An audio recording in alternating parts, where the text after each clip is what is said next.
In the mist-shrouded town of Cheltenham, nestled within the rolling hills of 19th-century England, a peculiar tale began to circulate among the townsfolk.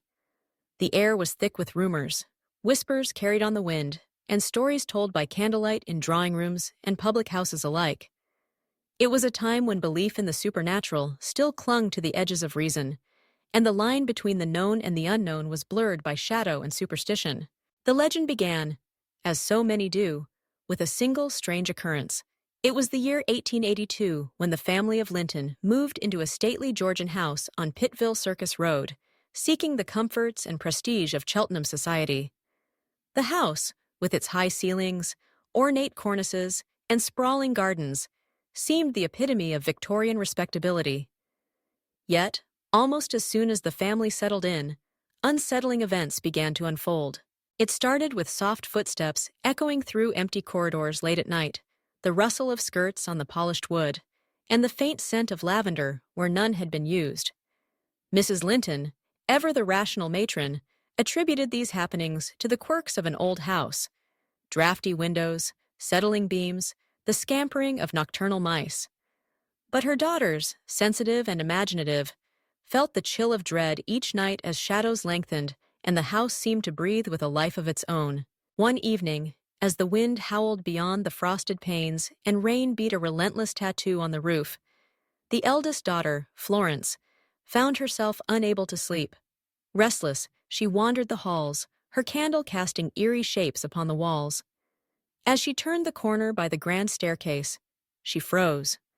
There, descending gracefully, was the figure of a woman dressed in somber Victorian mourning attire. Her gown heavy and black, her veil obscuring her face. The apparition glided silently, passing Florence without pause, and vanished through a solid door at the end of the landing. Terrified, Florence ran to her mother's room, her story tumbling out between gasps of fear. Mrs. Linton, though skeptical, could not ignore the genuine terror in her daughter's eyes. The next morning, she reassured the family, but the incident marked the beginning of a series of spectral sightings that would grip Cheltenham and capture the imagination of an entire nation. Word of the haunting spread, and soon the house on Pittville Circus Road became known as the home of the Cheltenham Ghost. Neighbors spoke in hushed tones of the lady in black, whose presence seemed tied to the house itself. Servants refused to stay after dark, and visitors reported sensations of cold, unexplained drafts and the feeling of being watched by unseen eyes. What set the Cheltenham Ghost apart from other tales of the era was the remarkable consistency and detail of the reports. The Linton family, educated and respected, documented their experiences meticulously. The apparition was always described as a tall woman, her features obscured, her movements purposeful yet ethereal. She appeared most often on the main staircase and the upper landing, her path always the same, as if retracing steps etched into the fabric of the house by memory and loss. As the years passed, the story attracted the attention of the Society for Psychical Research, an organization devoted to the scientific study of supernatural phenomena. Investigators arrived in Cheltenham, eager to examine the evidence and interview witnesses. They were struck by the calm and rational accounts given by the Linton family and several visitors, none of whom had any prior knowledge of the legend. The sightings continued, with some witnesses reporting the ghost's silent passage even in broad daylight. Speculation mounted as to the identity of the restless spirit. Some believed she was a former resident, a woman who had suffered great sorrow and died within the house.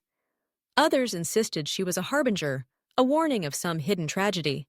The researchers combed through parish records, newspaper archives, and personal letters, piecing together the history of the house and its former occupants. Amidst their investigations, a compelling theory emerged. Decades earlier, a widow named Mrs. Swinhoe had lived in the house, mourning the untimely death of her husband. Consumed by grief, she withdrew from society, her days spent in solitude, her nights marked by restless pacing through the halls.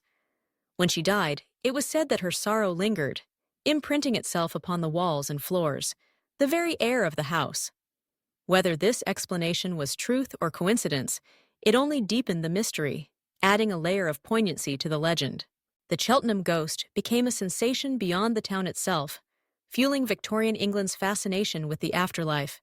Publications devoted columns to the latest sightings, and spiritualists, mediums, and skeptics all weighed in with their interpretations.